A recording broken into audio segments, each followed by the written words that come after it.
everyone is creative by nature. And if you just ask any first grade class, who wants to come up to the front of the room and draw me a picture? How many hands goes up? Every single hand goes up. And then you ask the same group in sixth grade, half as many hands, the same group when they're seniors. And if you're lucky, if 2 or 3 people want to sort of stick their neck out. Now that's a cultural thing. That just shows us that creativity is not something that's bestowed on us at birth. It's not some magical fairy dust that some people receive and others don't. That creativity is a birthright. Everyone has it by nature. In fact, we are creating machines as humans. So why negate that? Why try and pretend that that doesn't exist? Rather, let's lean into that and say that, okay, if we understand creativity is more than just art, it's combining anything to make things new and useful. It's the solution to every problem that we will ever know. That creativity is a habit, not a skill. Why wouldn't we train that?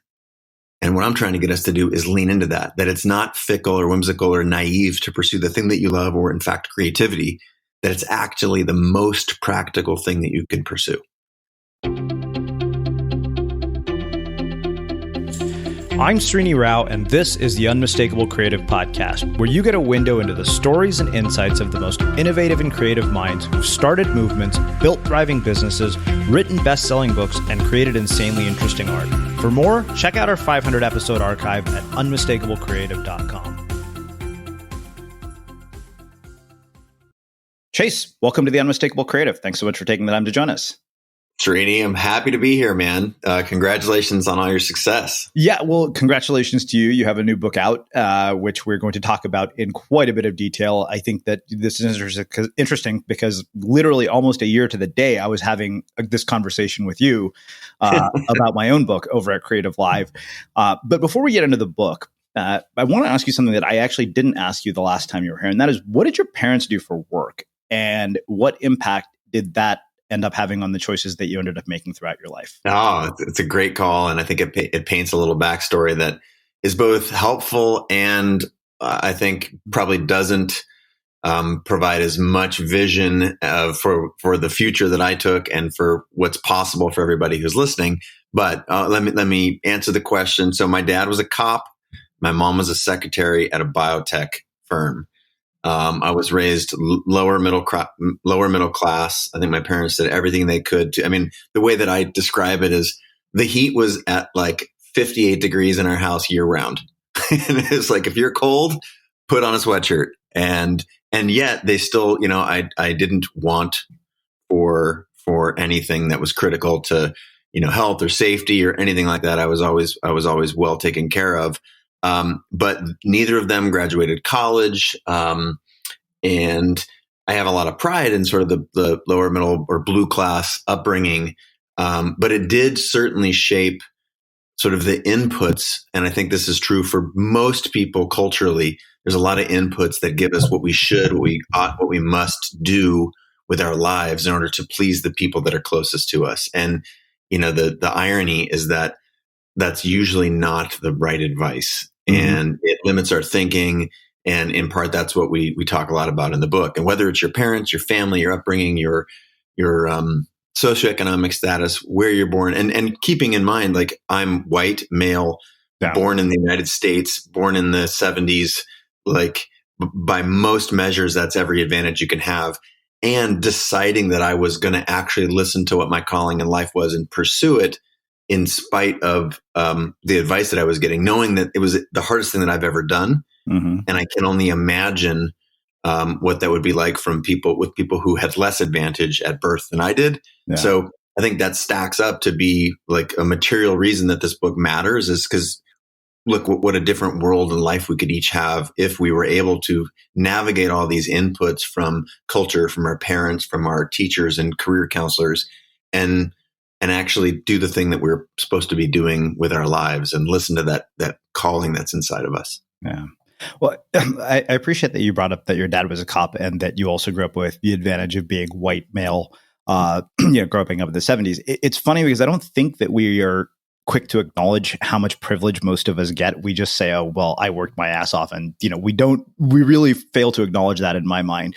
But one of the things I wonder is, particularly in the sort of divisive culture that we're living in terms of, what we're seeing on the news constantly Yeah. What, as a police officer, did your dad teach you about tolerance and diversity?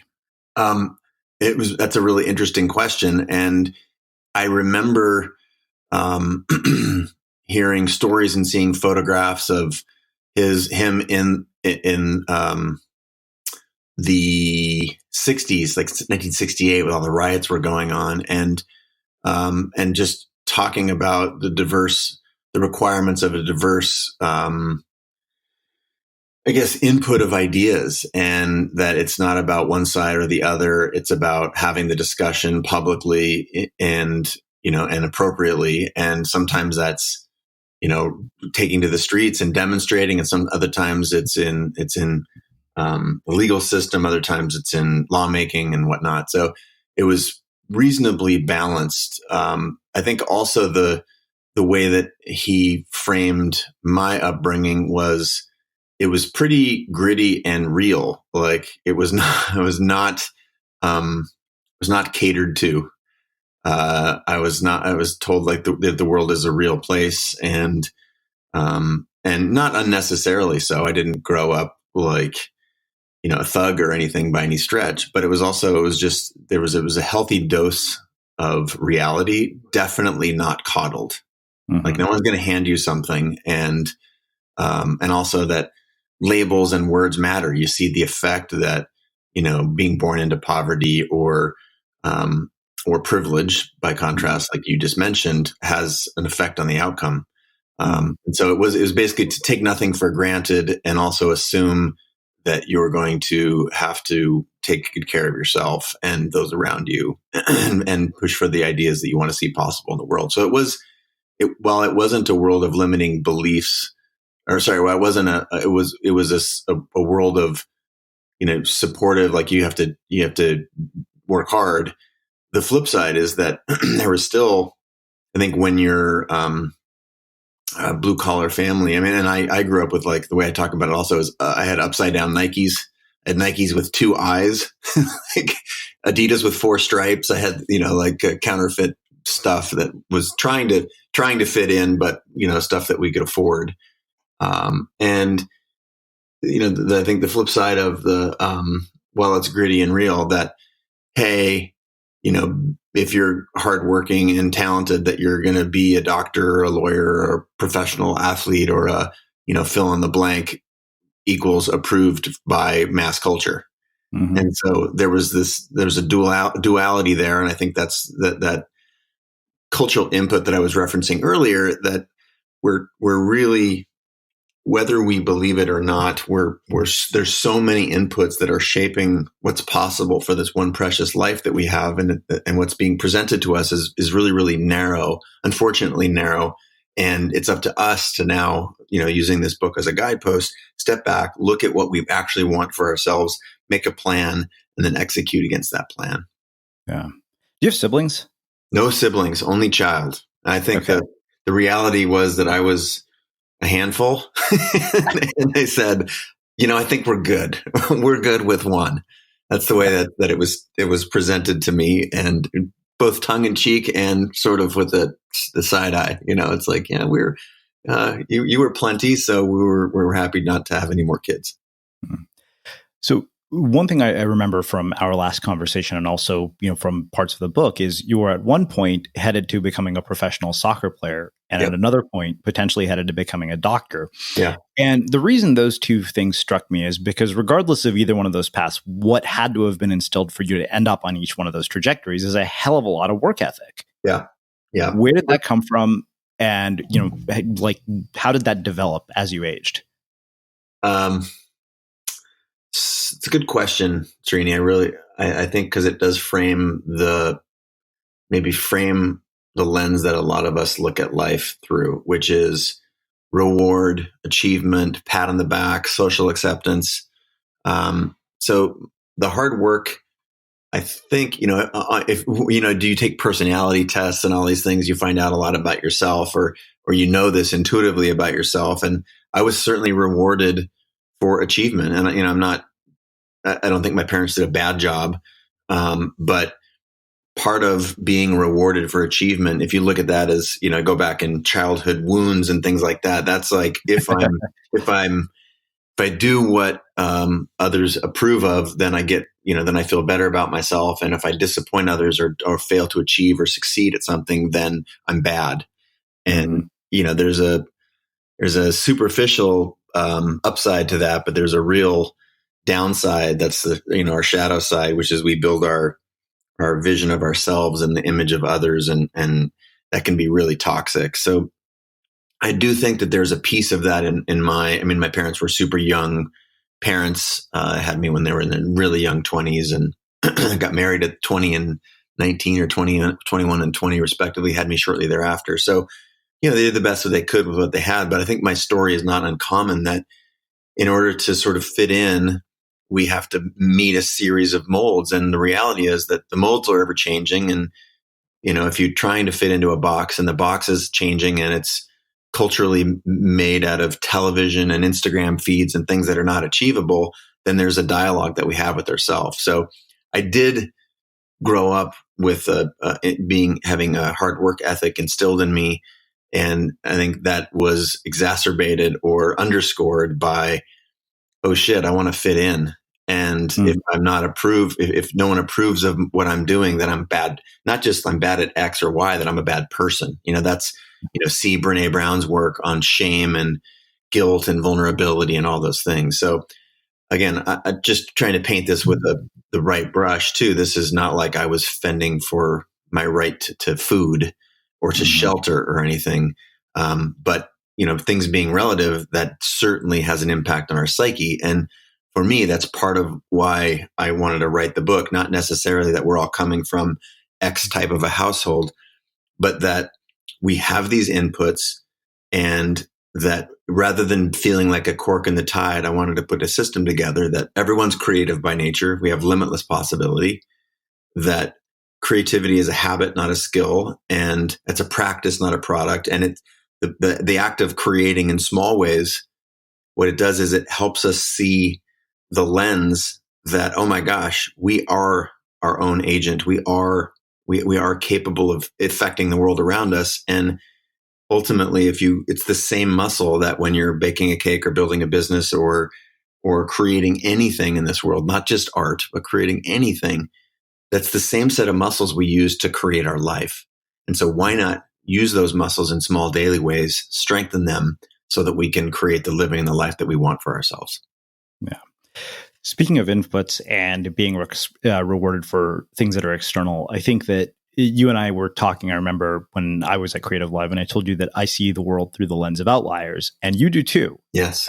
Many of the people who come to Creative Live who are your guests, if we measured them solely based on metrics and external measures, are more successful than you are. Yep. And I'm not saying that as an insult. I am genuinely, what I wonder is how you navigate that sort of, mindset of, okay, how do I learn from these people without comparing myself to them? Yeah. My aspiration is always to, and I think we talk about this in the book, and my aspiration is always to be around people from whom I can learn. I want to be the dumbest person in the room. I think this is a really admirable way to be. I think, what is it? A players want to work with other A players, and B players want to work with C players. I think that's Jobsian, maybe Steve Jobsian, but and so I'm not at all shy in saying part of the reflection of me as a lifelong learner, and realizing that as a photographer, I became one of the top commercial photographers in the world in a relatively short amount of time, because I was doing the thing that was natural, that I desired. And that when you get to that level in one thing, you understand mastery. And it doesn't matter if it's collecting baseball cards or stamps or selling real estate or anything. If you can achieve a certain level in something that you're passionate about, you start to see patterns in what it takes to master something, or at least find a way to make a go of it, that where you're learning something and getting rewards, not just external, but internal. And then you start to realize that one of the patterns is who you spend time with. Mm-hmm. And that learning how to learn, this master skill that we talk a little bit about in the book, is how the efficacy, how effective and efficient something like that is. It's a natural desire, or it was for me anyway, to like, wow, how can I take my personal platform and turn it into a platform where I invite lots of other people to come and share their vision with the world, make it so compelling that they, that people like Richard Branson and Brene Brown and Tim Ferriss and Arianna Huffington and Damon John and Debbie Millman or whoever want to come on this platform and then learn from them. Sure, we can, we educate tens of millions of people around the world from folks like I just mentioned, but there's a real strong corollary to who gets to hang out with those people? Me and the people that go to work at Creative Live. It's a disproportionate opportunity to both be inspired and put yourself in a community of like-minded people who inspire you. And there's a huge piece of community in the book that I think is invaluable, and I think it's widely misunderstood. And this is a little bit of a roadmap for it. Mm-hmm. Yeah, I mean, I think that I have seen this project as really a gift. And I remember the day I got the book deal with Penguin, I looked at sort of the list of Penguin authors, and my first thought was, what the hell am I doing here? Mm-hmm. Even at Creative Live, when you describe those people to me, I'm just like, wow. And I was among that group. Yeah. How? Yeah. Speaking of inputs, one thing I want to revisit is something that you had said about education. Take a listen. Oh, it's absolutely failing. Yeah, it's absolutely failing. I mean, the average student debt in our country is $35,200 in 2014. I think it's hovering around 40 or 41,000 or 40,500 now, and that's the average. So that means for everyone who owes 60, there's somebody, or everyone who owes 20. Yeah, there's someone who owes 60 grand. Yeah, and there's a lot of sort of strong economic theory that believes that a sort of a stagnating or a lukewarm economy has student debt as its basis because the students are hamstrung with college debt. The country, the government is disincentivized to remove it. It's the only debt that you can't declare bankruptcy to escape. And the federal government makes a ton of money off the interest from student loans. So there's this a loop that disincentivizes breaking that loop. So the fact that the average student graduates with $40,000 and it's hampering our whole economy, that in and of itself will drive people away. The fact that if our parents had one job, we will have five, and the next generation or the generation that's growing up listening to this right now will have five at the same time. Mm-hmm. The schooling system that we've grown up with or that preceded us is absolutely incapable, literally 100% incapable. They cannot evolve fast enough to address this need. And so it's going to have to, and we're seeing this. All of the data is very clear that that going to a certain college only helps you if you go to the top like 1/3%. There's like 12 or 18 schools that if you go to these schools, you are disproportionately likely to get some job X. Do you remember that? Vaguely, yeah.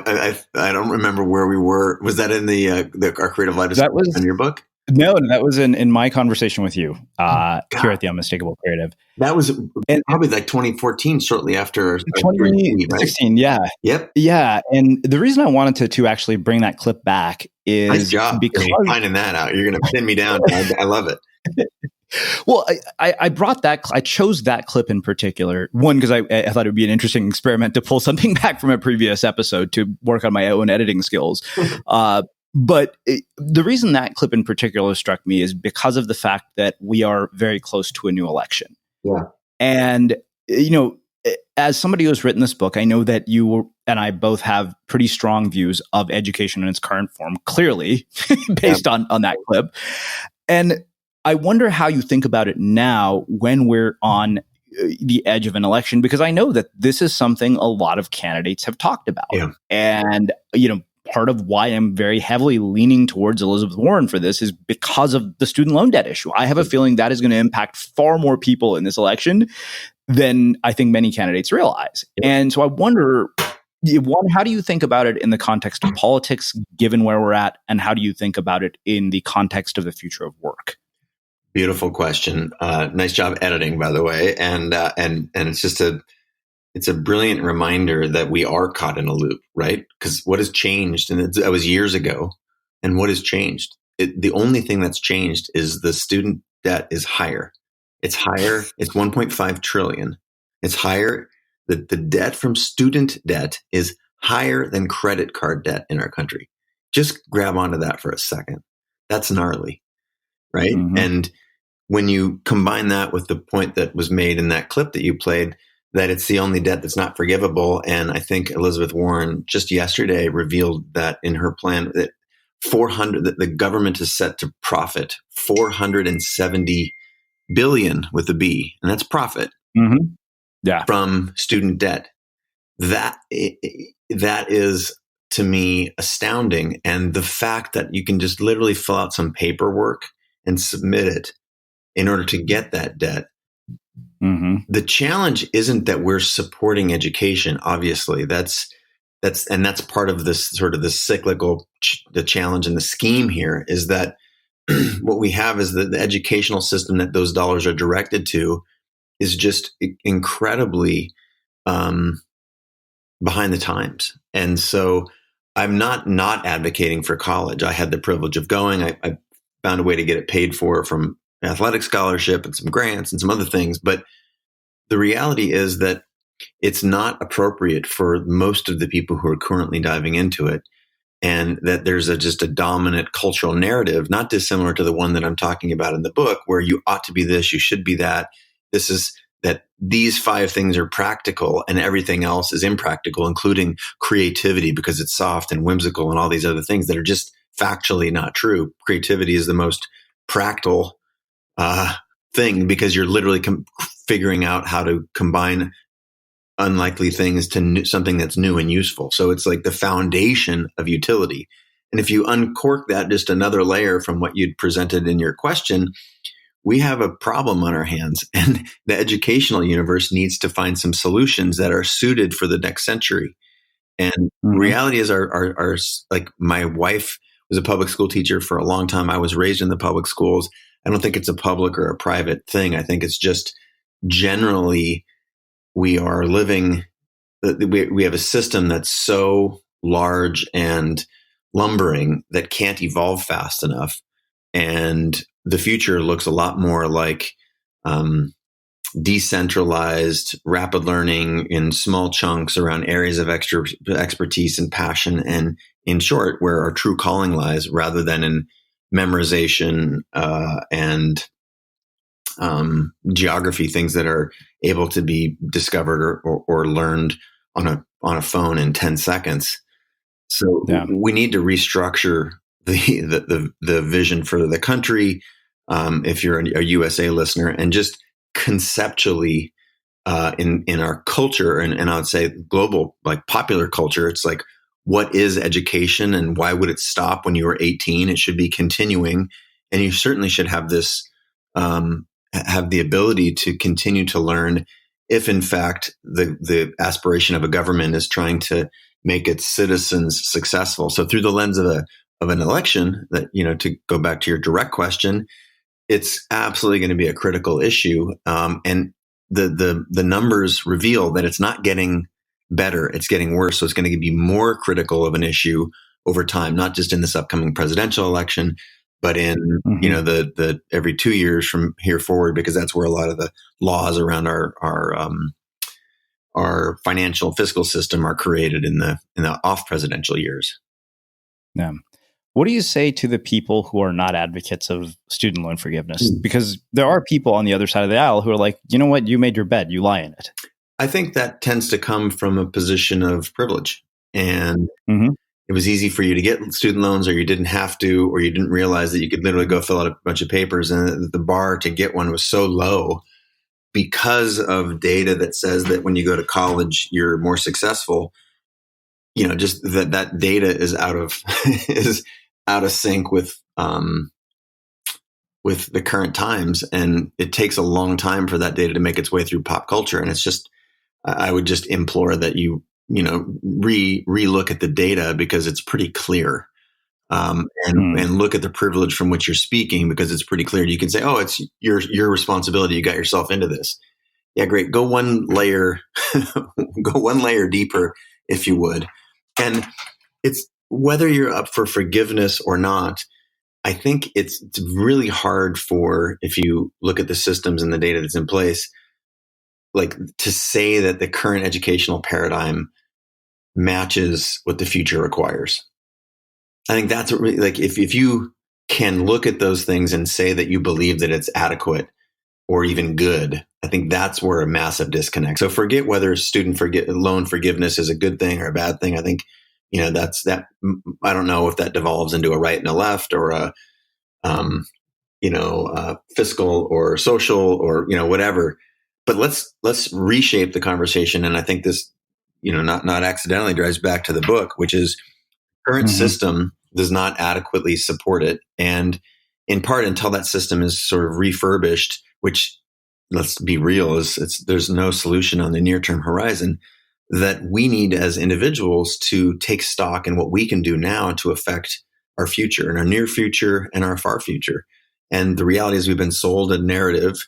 And I don't think there's just some evil puppet master that's selling us this narrative. It's just how certain aspects of culture move relative to others. We've been sold a narrative, and specifically that, you're born into, there's lots of narratives that we've been sold. But if you think about the educational narrative that we've been sold, that I've already replayed, and most importantly, with respect to the book, that you are not, or that you're a cork in the tide, rather than, no, wait a minute, 3 things. Everyone is creative by nature. And if you just ask any first grade class, who wants to come up to the front of the room and draw me a picture? How many hands goes up? Every single hand goes up. And then you ask the same group in 6th grade, half as many hands, the same group when they're seniors. And if you're lucky, if 2 or 3 people want to sort of stick their neck out. Now that's a cultural thing. That just shows us that creativity is not something that's bestowed on us at birth. It's not some magical fairy dust that some people receive and others don't. That creativity is a birthright. Everyone has it by nature. In fact, we are creating machines as humans. So why negate that? Why try and pretend that that doesn't exist? Rather, let's lean into that and say that, okay, if we understand creativity is more than just art, it's combining anything to make things new and useful. It's the solution to every problem that we will ever know. That creativity is a habit, not a skill. Why wouldn't we train that? And you can sit around and wait for the school system to figure that out, or you can take charge of yourself today. And the reality is that, yes, being a cake baker, as like I used earlier, or learning how to play the piano or the guitar, that will make you a better surgeon or a better mother or a better fill in the blank. Because what you're doing, you're wiring your neurology to put new ideas together in new and useful ways. So that's, to me, a really easy way to see why the educational crisis, the financial crises, a lot of the biggest challenges that our culture faces is largely based on ignoring our innate superpower as humans, the thing that differentiates us from every other species. And what I'm trying to get us to do is lean into that it's not fickle or whimsical or naive to pursue the thing that you love, or in fact, creativity, that it's actually the most practical thing that you can pursue. Wow, I love that. So I know we've been kind of dancing around the edges of it. Obviously, I want to give you an opportunity to talk about the book. And I realized, I opened up the mind map, as I told you, because I didn't get to, make physical notes the way I did before. And this thing has so many damn branches that I thought, okay, you know what? I know where I want to go with this. So you offer this really phenomenal framework called IDEA. Explain what that is to us, and then we'll go into each one of them. Okay. I'm, again, for I think I'm a very practical person, and I believe I'm a creative person. I think that's the label that a lot of folks who from the outside may put on me, just looking at my bio or whatever, my life from the internet.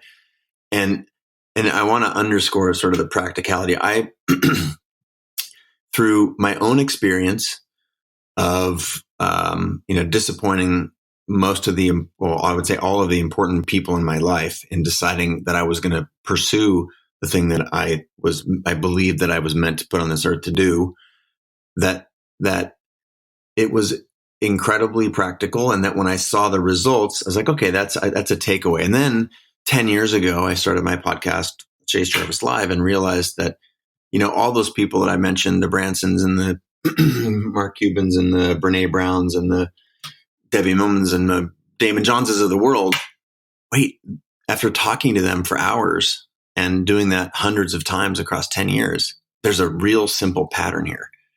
And everyone, whether it's on a project, an individual project, or in thinking of what they want for their life, you could distill it into these really 4 simple principles. And I've labeled that system the idea system. And so it's basically a creative process that works on, again, like playing a song on the piano or building your life, that every success is ultimately rooted in the same set of behaviors and the same ideas. And the principles are these 4. And I use the acronym IDEA. So I is imagine. Imagine what you want to make, whether, again, it's a project or your life. And think about truly what you want and how big it can be, or it doesn't have to be big. Big is not better or more beautiful. But imagine, we're rarely taught to imagine what we actually want in this world. And so the chapters in there go into like how you would actually frame and imagine what you want. And then the next one is design. All the lives of the people that you admire, whether they're pro athletes or it's your grandmother, were some way, shape, or form designed. They said, I want it to be like this. Even if they did it not always consciously, they designed the outcome. And this is doable. This is repeatable. So you need to design a system that looks like something that will get you to what you imagine. The next one is execute. So you need to execute on that plan, right? You designed a plan, you need to execute on that plan, just as if you were building a house. You can't just start building a house and end up with something that's coherent and cogent unless you had a blueprint. And so you need to execute against that blueprint. And then the last one, which is a really crucial step, is amplify. And amplification is not about beating your chest, but it is about community. And if nothing in this world happens, or very few things in this world happen by any individual action. It's almost always a group action. We are social animals.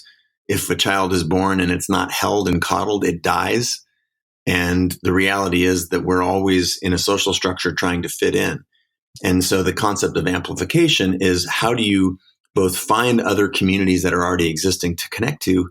And very importantly, how do you build a community around your own work, around your own vision for for this idea framework? So the book is organized. It's very structurally simple, right? There's 4 sections. Each of these sections has a few chapters in it that give you a roadmap for how to make your way in the world. Speaking of the roadmap, let's do a deeper dive into it. Like I said, when I mind mapped this thing out, like I said, I just opened it up and I was like, wow, there's so many branches here. It would take us 3 hours to cover them all. But I think that, where I want to start with Imagine, because we've actually kind of, unintentionally covered a good amount of stuff that fell into that chapter. But you talk about walking your path. And I think there was 2 areas in particular that struck me as interesting, actually 3. You talked about the illusion of safety, the winding path, and then this really cool acronym DEAR. Can you walk us through those things? Sure. So I think imagining what's possible is very hard for us because, go back to the first messages that we got in this world. I'll tell you, as a second grader, I loved being creative. I drew all the time. I used to draw comic books and do I love to perform. I love to do magic tricks and sing songs. And I remember my second grade teacher, I overheard her telling my mom at a student teacher conference that Chase is, my mom made some comment about my comic books or something. And she's like, just by the way, like, Chase is so much better at sports than he is at art. And I overheard that. And I use that as an example, like how many little dreams were squashed in that moment. Because the first thing I did is I ran right to, okay, great. Then I want to fit in and I want to earn the accolades and support of others. So I'm going to just double down on that. And I'm going to walk away from this stuff that I'm not very good at.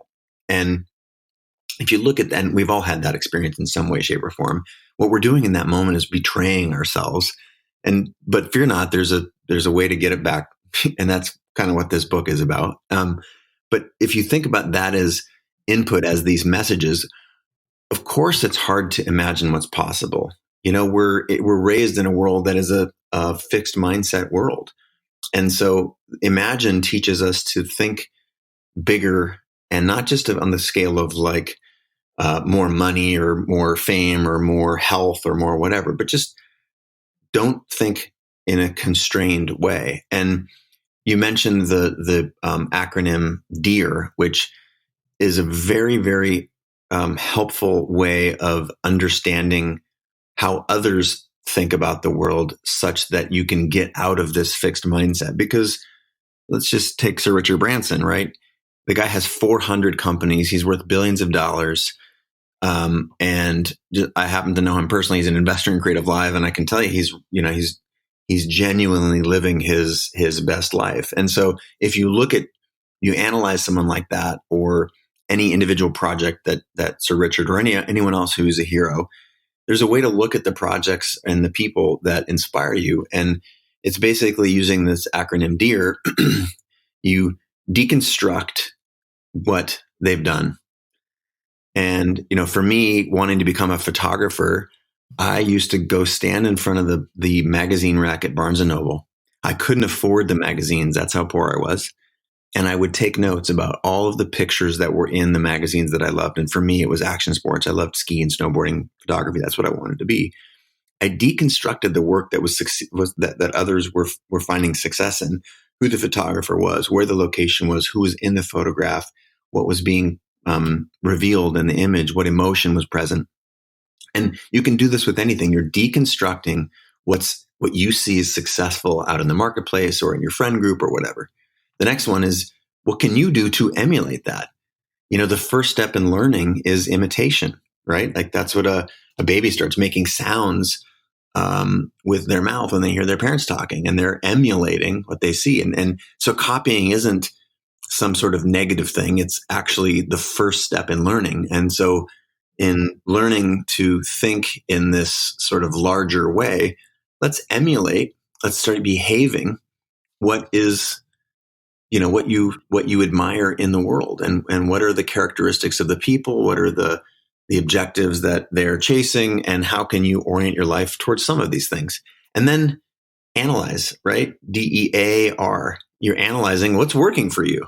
What's working, what's not working, and how are you the same and how are you different than Sir Richard or than the action sports photographer on the cover of Snowboarding magazine or whatever.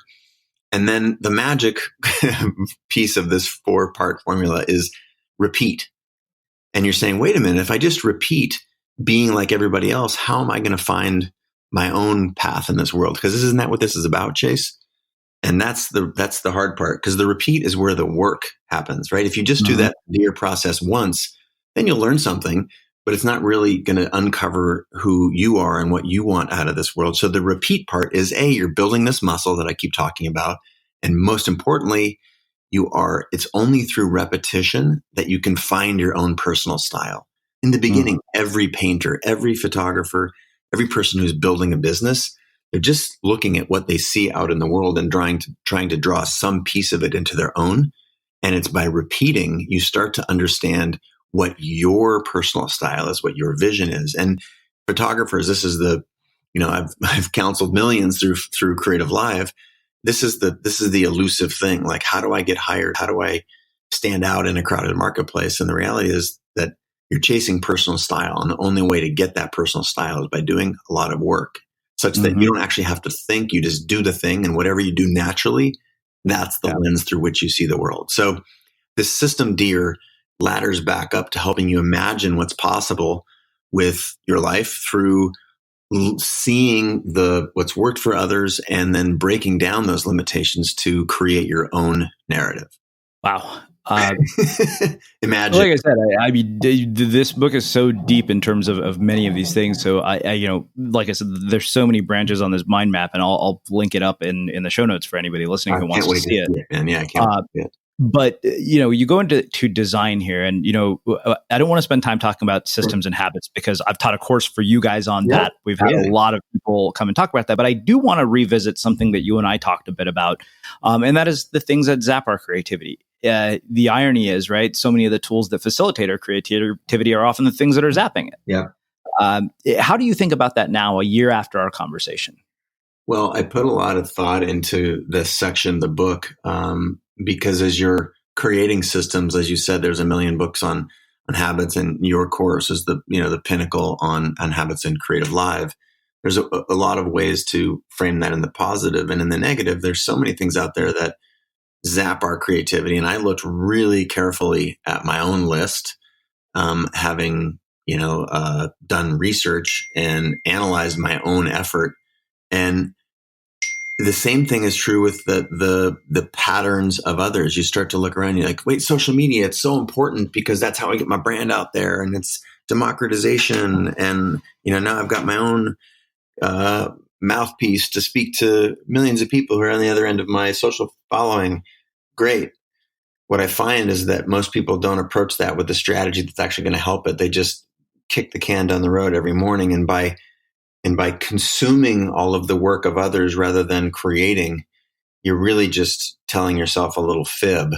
And what it actually has is a downward negative spiral where you realize that, or where you don't realize that you're looking at the highlight reel of everybody else and you're comparing it to your actual life. So there's this negative downward cycle. And whether it's social media or not taking care of yourself physically and emotionally, that's a really popular, it's a really easy way to get sucked into doing things that are not healthy for you just by paying attention to pop culture. And so, I advocate for being really intentional with what is it that you're doing, and can you avoid doing so many of the things that we know drain our creativity, drain our aspiration and our inspiration and our capacity to grow and thrive. A lot of those are physical habits.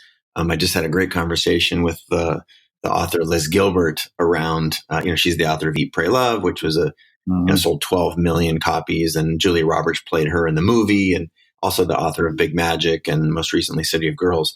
And she said, my primary occupation is taking care of my mental health. Secondarily, I'm a writer. But primary, the most important thing for her was her mindset. And I think we often looked past that. We feel like corks in the tide rather than taking care and taking responsibility of our own, our own mindset and mentality. So I think that part of the book was very intentional, that there's a simple pattern that I've experienced and that the people that I've interviewed on my show, hundreds of people, that if you do more of things A, B, and C and do less of things D, E, and F, that you're already just by default in a better place. So I don't know about you, but vacuuming is not one of those things that I ever look forward to doing. But as you know, your environment has a huge impact on your creativity. So I still like it to be clean wherever I'm living and working. But now it doesn't have to be something that you deal with. If you're like me and you grew up in the 80s, you probably fantasized about the day when cleaning your house would be like it was for the Jetsons, meaning you don't have to lift a finger. Well, the good news is that we're already kind of living in that future. And the easiest way to make sure your floors are clean every day is with the iRobot Roomba Robot Vacuum. It cleans up after itself. The Clean Base automatic dirt disposal takes convenience to a new level, automatically empties its own bin into an allergen lock bag that holds 60 days of debris and traps 99% of pollen, mold, and dust mites, so you can forget about vacuuming for months at a time. Let the Roomba clean for you instead. It learns your home, finds dirt, and empties itself on its own. It's got powerful cleaning performance made effortless. Remember, if it's not from iRobot, it's not a Roomba. To learn more, go to irobot.com/unmistakable. So one thing I know that you also spent quite a bit of time talking about is you talked about failure in this book. And I wanted to come at it in a way that probably I know people have asked you about in the past. And this is obviously the $1 million Instagram question. You said, by the time Facebook bought Instagram, some time had passed. Despite the frustration and sense of loss, I felt strangely calm, almost peaceful. I silenced the torrent of notifications on my phone and sat quietly, letting it all sink in for a minute. I knew I was facing my biggest professional failure, $1 billion worth.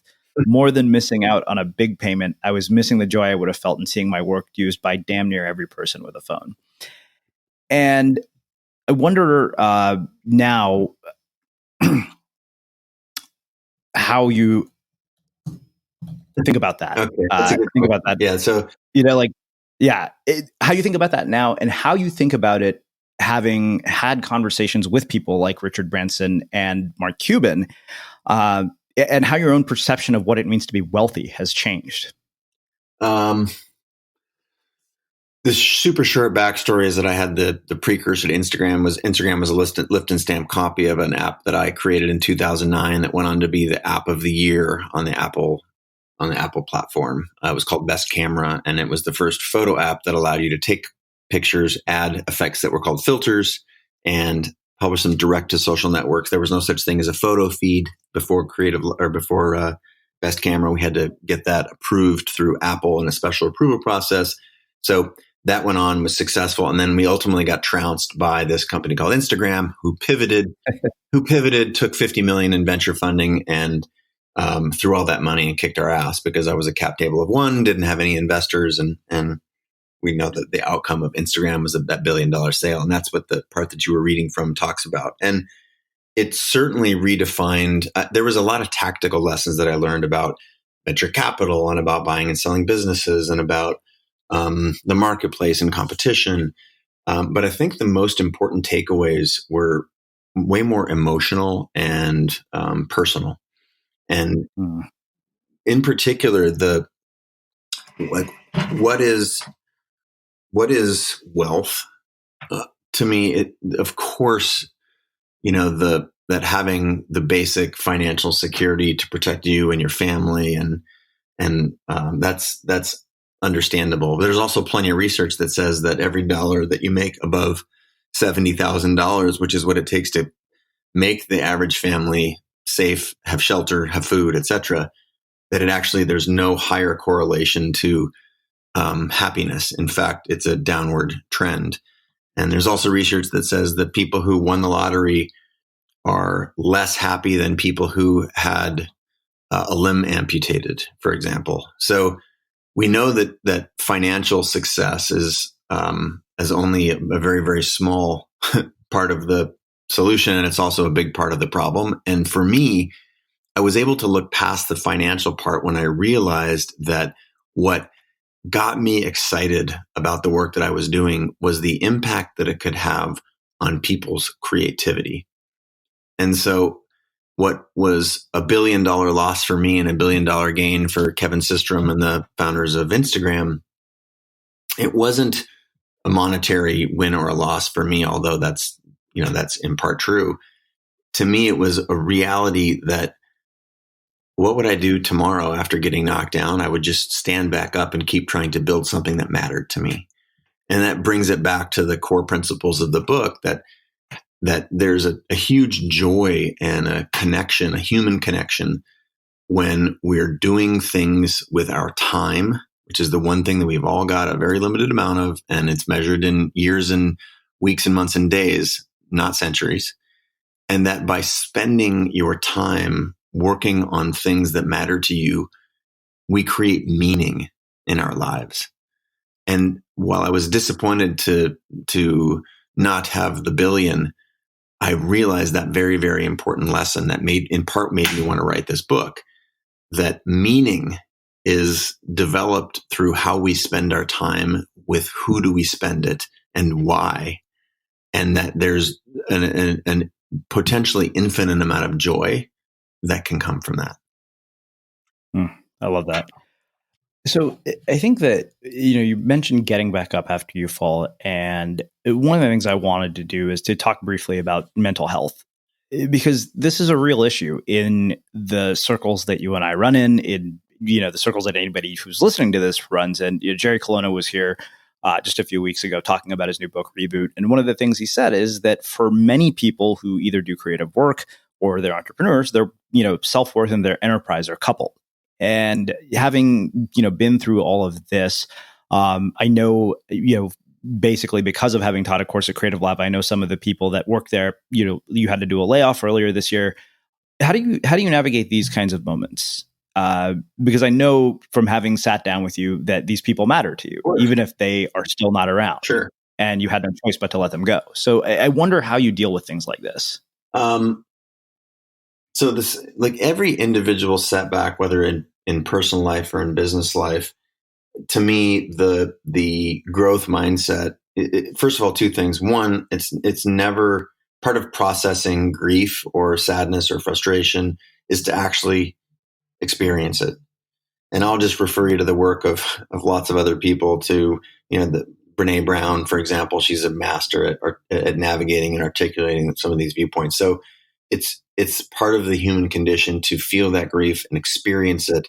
And we know from a lot of psychology that that is actually a path to healing, is to feel it. And if and when you're moving through that feeling, I think the strong mindset will put you back on a path where you're able to find the upside in any moment. You can just couch it really casually in the power of positivity.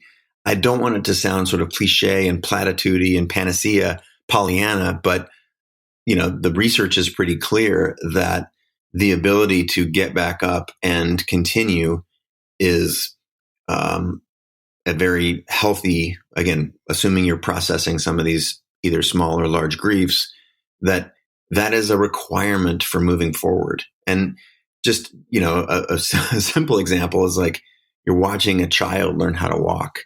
At what time in the process of learning to walk, when the kid falls down, it's 97th time, do you say, you know what, I guess my kid's just not a walker. We're going to throw in the towel.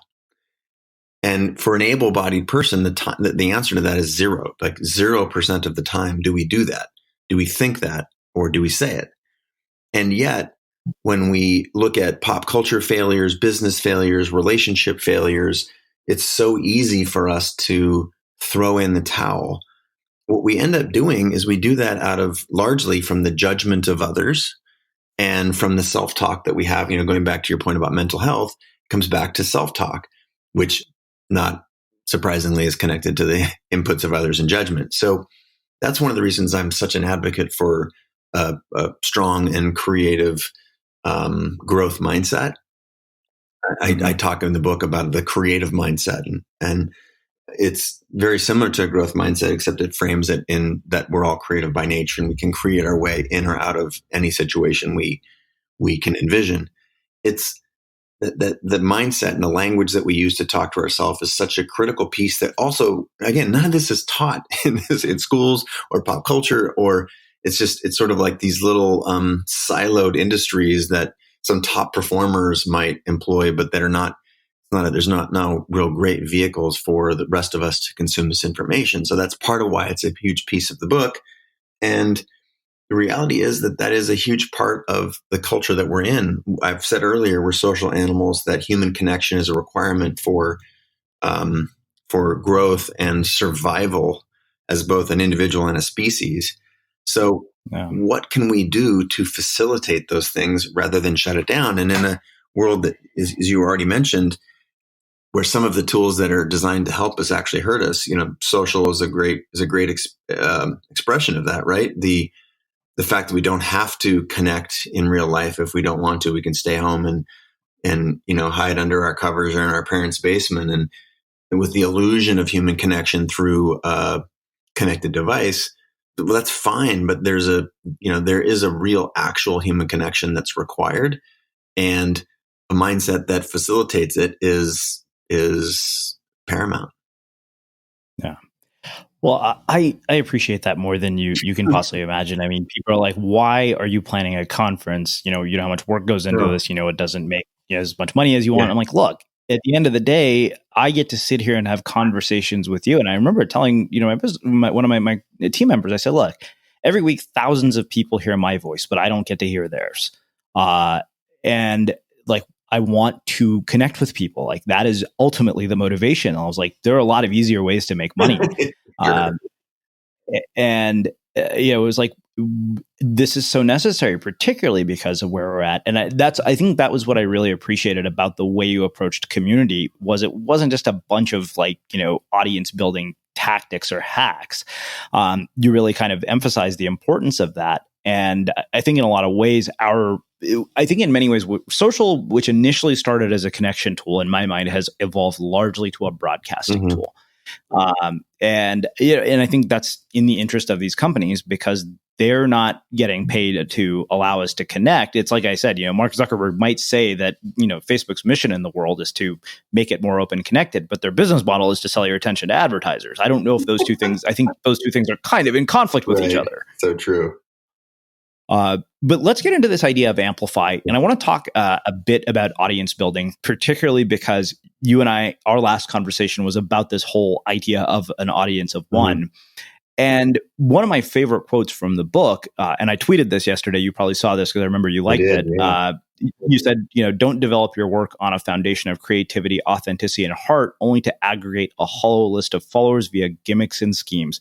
Build a genuine audience that loves what you do, how you do it, and why. And I love that quote because I think it's so necessary for people to hear that. And yet, despite all of that, it's a hard sell for a lot of people. I mean, you talk about this idea of the other 50%. And to me, that was really what that was, is like, yes, for the love of God, like how much time do we put into the work itself? Not nearly enough. Yeah. Well, it's a little bit of a, there's some subtlety in the message that I want to acknowledge. And it does stem, out of, there's a really nice branch, to use your earlier word, that connects an audience of one that you've advocated for with the way that I think about community. I think about if you're doing the things that you genuinely are passionate, connected to, motivated by, inspired by, that that's the audience of one that people can see, feel, smell that. And by sharing the idea of your audience of one, you're doing two things simultaneously. One, you're both being authentic as hell because you're in service of what motivates and incites and inspires and creates the love feeling that you have. And then by doing that, you're also acting as a beacon for others, and a beacon both, is a signal, but also this, your people are drawn to the light that you put off when they can see that you're actually being authentic. And when you combine that idea with what I've said earlier about how we're social animals and how human connectivity is a requirement, it's easy to see how by putting in that work to first do the things that listen to that internal compass, how valuable that is. And then by having, again, I talk about it in 50% chunks, that if you're spending, a huge piece of your time, ideally 50%, building, nurturing a community of like-minded people, joining existing communities for whom your values are aligned, and building a community around you and your work. It does not have to be a community on Instagram of 1 million people. If you're the example, counterexample I use in the book is if you're a blacksmith and you're living in Jackson Hole, Wyoming, and your tribe, your community is the community of the 22 restaurateurs in Jackson Hole who you create their knives for them. To me, that it doesn't matter if there's 22 people or 22 million people on the other end of your work, that you need to that community is a huge part of it. And what we're told is that a bunch of myths. One is that great work always rises to the top. Not true. Great work, it is the entry point. It is a requirement.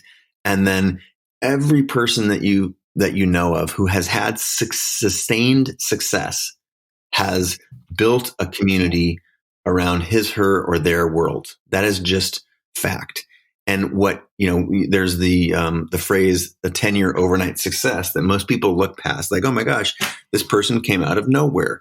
Well, sure, if there are such things as flash in the pans, but for everything that's not a flash in the pan, there's 10 years or 10,000 hours or whatever measurement you want to use of incredibly hard work behind that success. And to me, it's actually called building community. And we get it mixed up with promotion. And it's not that, because I like to think of it through, you need to be the fan that you wish you had. If you want more likes on your posts or people showing up at your restaurant or people attending your play or becoming customers to your business, what are you doing to do that for other people? This is not just karma either. This is community. This is by showing up for first yourself and then others, you are creating a dynamic that is both your authenticity to yourself and a beacon for others simultaneously. And this is not talked about. It's like, do perfect work, be the best in the world, and everything takes care of itself. That's shite. That's just not the reality. And you can deconstruct, go back to my DEAR system. You can deconstruct the success of anybody. And there's a huge element of community to it all. Oh, I think to me, I was joking with my business partner, like, I'm only known by association. Like, that is the only reason anybody knows who I am, is because of the fact that, but that has, been one of those things where I've been able to give people like you a platform to come and talk about their books. And I've realized that is kind of how community got built, even though I don't necessarily know that I was doing it consciously. Yep, for sure. That's a great example. And the same is true whether it's a podcast or a platform like Creative Live or showing up to somebody's play on a Monday night. Because that person will be grateful, and they will, in turn, whether through the psychological principle called reciprocity or through genuine interest, be more likely to support you. And even if that is not a one-to-one trade, it's not really a tactical, you give me this, I give you that. It does create, and this, again, how many times have you listened to someone who's crazy passionate about what they do? You don't even have to be interested in stamps. You don't have to care about nuclear physics. But if they are pumped, you can feel it, you can smell it, you can see it, it's obvious. And to me, that's part of why you would go to do the thing that you're supposed to be doing on this earth rather than something that's not, because you might be able to fake it for a little bit, but you can't fake it forever. And so if you start off by put your own oxygen mask on before assisting other passengers, and you're doing this thing, you're listening to your call and you're walking on your own path, that helps frame the community aspect. There are communities that are built that exist in this world around the things that you care about, despite how, especially now with the internet, right? Despite how esoteric they might seem, there's a community for everything. And you simultaneously need to be building the community around the work that you are putting out in the world. You personally, a community around Serini or Chase or whoever's listening to this right now. Yeah. The blacksmith in Jackson Hole, Wyoming. Well, I was speaking of Jackson Hole and skiing. Let's go. I think that when you not to totally give it away, but you tell this story about losing a friend, and so it's funny because our best of episode today on the podcast that we air every Friday happens to be the one with Frank Ostaseski from the Zen Hospice Project, who talked a lot about mortality. And he says that we spend all this time thinking we're going to be ready for the time that we die, and it's an absurd gamble. And the reason that came up with him was because I had told him about this fear that I had that one or both of my parents might not be around when I got married or had kids, because I'm still single and I'm older. And he actually said, don't let that be a reason to stop spending, to keep you from spending time with them now. And when I read that, the question that came to my mind was, what decisions did you make about how you were going to live going forward based on having lost somebody important to you at that point in your life?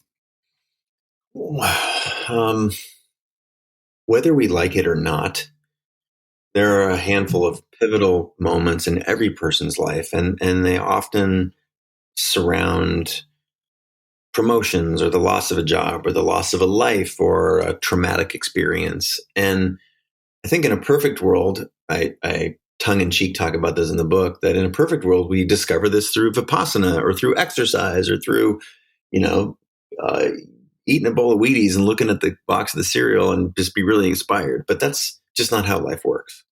And the human condition is such that great moments, that there are pivot points that have profound impacts on us. It's because it shakes us out of our day-to-day and actually puts us in a moment of reflection. And sometimes those are blissful, and the birth of a child, for example, or horrible and traumatic. And what I'm advocating for is paying attention to those things. And for me, there's a part of the book is through my narrative, because I think about I know truly intimately the course of my life, and I've made most every mistake you can. Go back to student debt loans, like I had $100,000. Go back to death and dying. I've had a lot of people that are very close to me pass away through my profession of photographing them doing crazy things, and just natural, like my grandfather dropped dead of a heart attack, and that helped me. I got his cameras and that helped me become a photographer. The point that you're referencing in the book is the death of a very, very close friend of mine, ironically in an avalanche, which just a few years prior, I was in one of the biggest avalanches, human triggered avalanches of a year in Alaska that claimed a lot of lives. And I, by every measure of math, should be dead. It was just a massive avalanche. I was caught right in the middle of it, skiing up in Alaska on a photo shoot for Nike and for a couple of the big magazines and action sports. And the luck with having survived that, and then just a couple years later, having lost one of my closest friends to that same hand, these things, they inevitably force us to take stock of our lives. The first time for me, the avalanche, it is in part what helped me go on to create things like that iPhone app that was used by millions of people, or Creative Live that was, directly I said, I'm going to, instead of just, again, I was living a life that was my dream life. And then it just caused me to reflect that, wait a minute, my dream life was all about me. What about providing value and service and being in service of others? So that's, that first avalanche that I was caught in created, the best camera and motivated Creative Live and a bunch of other, tools that I've made for tens of millions of people around the world. When my friend Chris was killed, very similar to how I should have been killed, it had that same power on us. And what the book advocates is not seeking this or avoiding it, but just being honest with ourselves in those moments and using that as a mirror to ask ourselves, are we following our highest calling? And so many times the answer is no. And what better way to get us out of our day-to-day and snap us into being able to look at that in a truly honest way. And then ideally, this motivates action. Wow. Yeah. I'm sorry, I don't mean to be too heavy, but that's the reality. And the flip side of like, I'm not a parent. I don't have children. I'm what I call a funkle. I'm a fun uncle to my nephew and a couple of others by extension, like the pretend uncle. But you can get the same inspiration from the positive aspects of life. We just tend to not linger in those positive moments as long as we do in the harder times. And that's why I use, the death of my grandfather or the avalanche or my friend Chris passing, because it tends to hold us in place for a little bit longer than the joy moments. And I just advocate looking at those. If you can just read the book and make these decisions without requiring the grief and that pause and that life holding you down just for a second, then hey, more power to it. But acknowledging that the reality is that we do, have this moment of reflection, and sometimes can be more profound and more sustained by the negative outcomes, that just use those when they're there, because, I like to think that life is happening for us, not to us.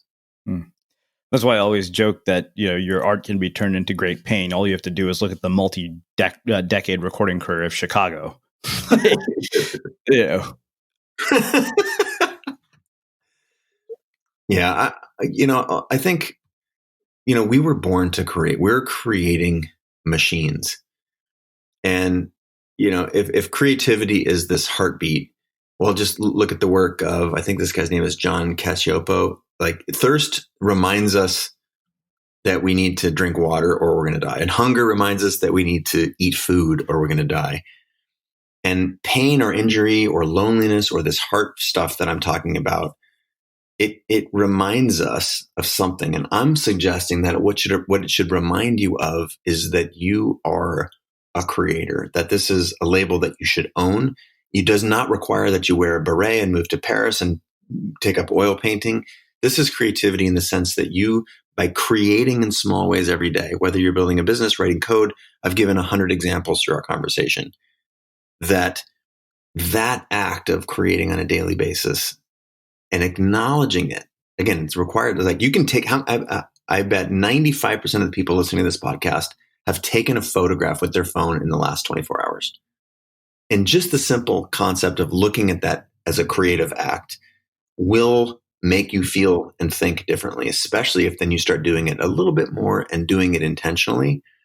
That when you create in small daily ways, it's the same exact muscle. You're building a muscle that will allow you and inspire you to create the living and the life that you want for yourself.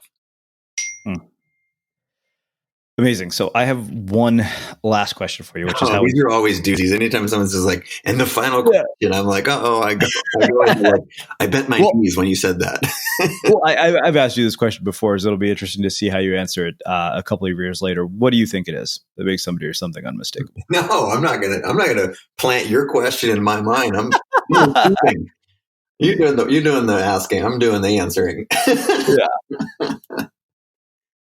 I'm all ears. Go for it. What do you think it is that makes somebody or something unmistakable? Oof. I need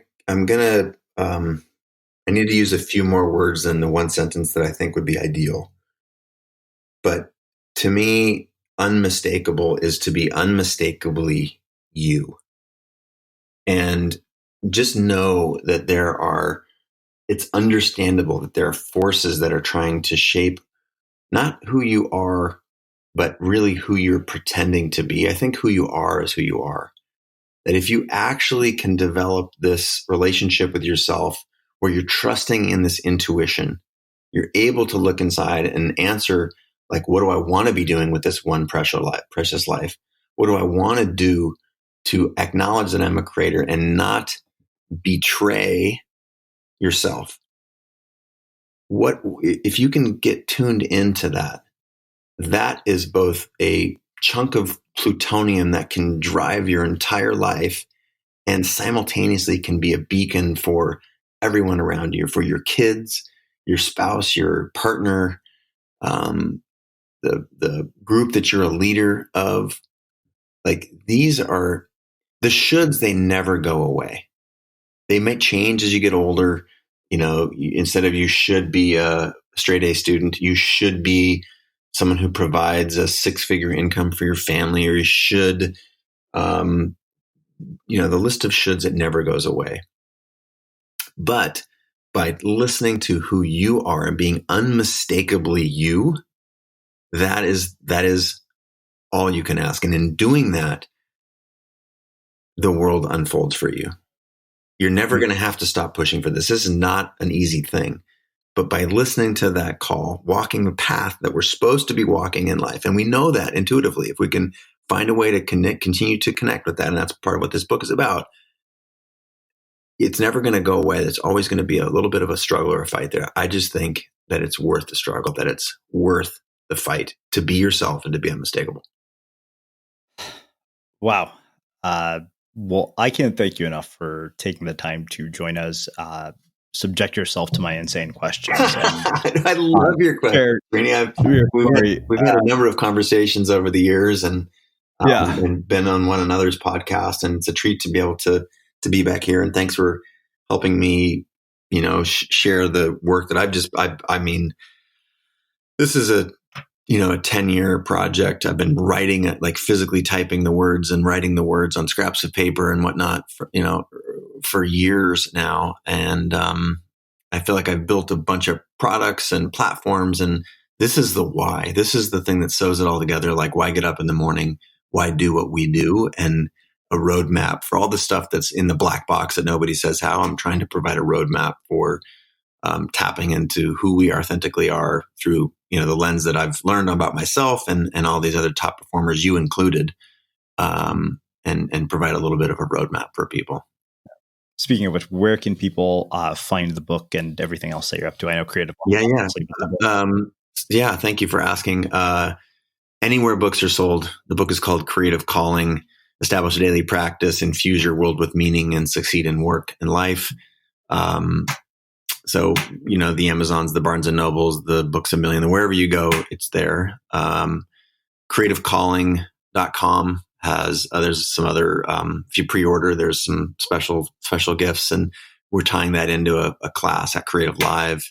So, check out Creative Calling at Creative Live. There's a special class for people who pre-order. There's a bunch of stuff, but again, I don't want to be overly prescriptive. I just know that I put everything I had into this thing, and I'd love to share it with anyone who's interested. Awesome. And for everybody listening, we'll wrap the show with that. Thank you for listening to this episode of the Unmistakable Creative Podcast. While you were listening, were there any moments you found fascinating, inspiring, instructive, maybe even heartwarming? Can you think of anyone, a friend or a family member who would appreciate this moment? If so, take a second and share today's episode with that one person, because good ideas and messages are meant to be shared.